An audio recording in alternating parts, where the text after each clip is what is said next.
Alright, today we'll be dealing with balance method, dealing with simple equation. Let's see this example. We have 2 equals 1 over 3x.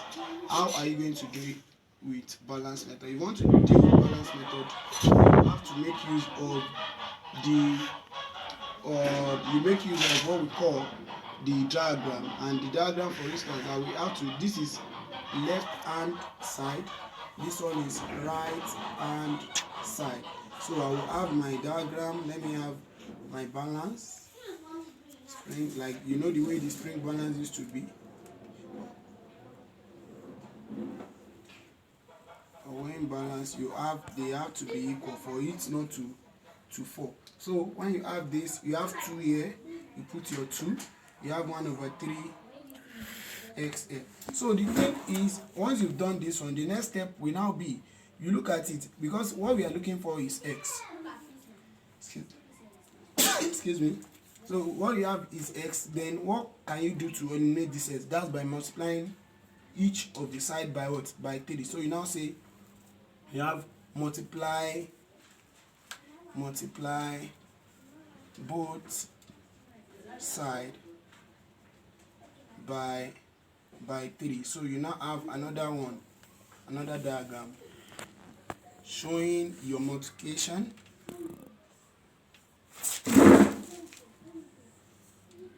You have this. So I have 2 times 3. Then I will have 1 all over 3x times 3. So if you look at it, 2 times 3 will give us 6. 1 all over 3x times 3. 3 will cancel 3. So we will be left with x. So we have another diagram. So we have this.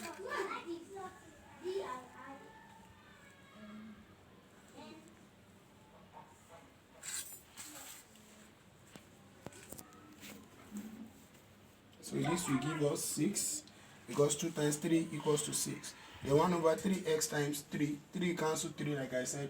Then you have x. So on this long run, that means our final answer will be x equals to 6. So that's the solution for the question. Now let me give you a classwork. Attempt this. Use the balance method, because they can ask you, use solving simple equation, use balance method.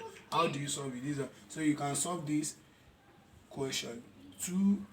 Okay, let me say use the balance method to solve this.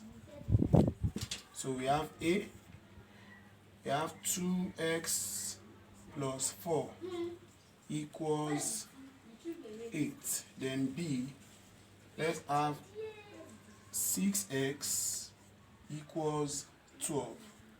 So solve this, and whatever answer you get for your A and B, help me drop it at the comment section. Thank you.